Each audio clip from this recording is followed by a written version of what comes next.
Is this the end of the Islamic regime in Iran?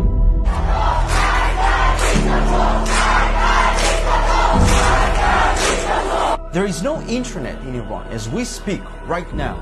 The Islamic authorities admitted to shutting it down because they don't want the world to see the truth, that they are oppressing the Iranian people. They are executing protesters, jailing journalists, and beating women who do not follow the strict Sharia law. If you're watching this video, it's not by coincidence, as I'm not promoting or pushing it. So please continue watching. Let's start from the top. Iran's president, or in better words, the dictator Raisi, was invited to New York City to speak to the world at the UN General Assembly. Make no mistake, this is on the Biden administration that allowed it. When he was invited to take the floor and speak, Israel's ambassador to the UN was one of the few that left.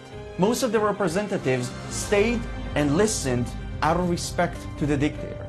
Absolutely disgusting. And I'll tell you why. Iranian people are right now fighting for their basic freedom of expression, for their human rights. And what does the West do? Allow the dictator that takes away the rights of Iranians to have his own freedom of expression. Since the Islamic Revolution in 1979, women in Iran have been required to wear a hijab and a long clothing that covers their body from neck to toe. And what happens to women that refuse to do that? Well, look at what happened to Mahsa Amini, who was beaten by the moral security police. She went into coma and then died. She was literally murdered because of her hair. This caused massive protests to erupt in Iran because the Iranian people said enough is enough. We have no hope, no future, no money. We have nothing to lose, so they are currently in the streets fighting against this radical Islamic regime with one goal: to topple the dictators, free their country from the grip of their oppressors. These are the real feminists, the superheroes of our times, not Ilhan Omar and Rashida Tlaib and the other hypocrites who claim to be feminists. The Iranian women risk their lives and take their hijabs off. Iranian people are fighting because they know how dangerous this regime is. This regime has ambitions to not only conquer the Middle East, but also establish its radical Shia authority worldwide. And what does your leaders do about it? What does the world do in response to that? Nothing. Except for whom? Israel.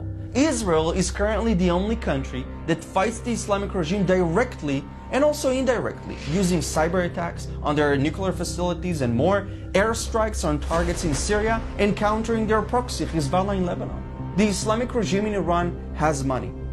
Let's be honest. But they would rather spend it on terror activities in Syria, Lebanon, Iraq, Yemen, and Gaza, anywhere except for the Iranian people. Invest in the Iranian people that have no food, no clean water, no nothing. And that's why Iranians are rising up and fighting. But I don't see anyone else taking action. No condemnation from the UN. I mean, they literally invited Raisi or any other human rights organization. But I promise you that if these victims were Palestinian, the whole world would be on its feet marching in solidarity with them. But here, it's only Iranian people. Much like when Israelis or Jews experience anti-Semitic attacks. Our lives don't matter to them. These double standards and hypocrisy are outrageous. And as an Israeli, I will never stop standing with the Iranian people for peace and freedom. I hope you would too, because this time, they really need us.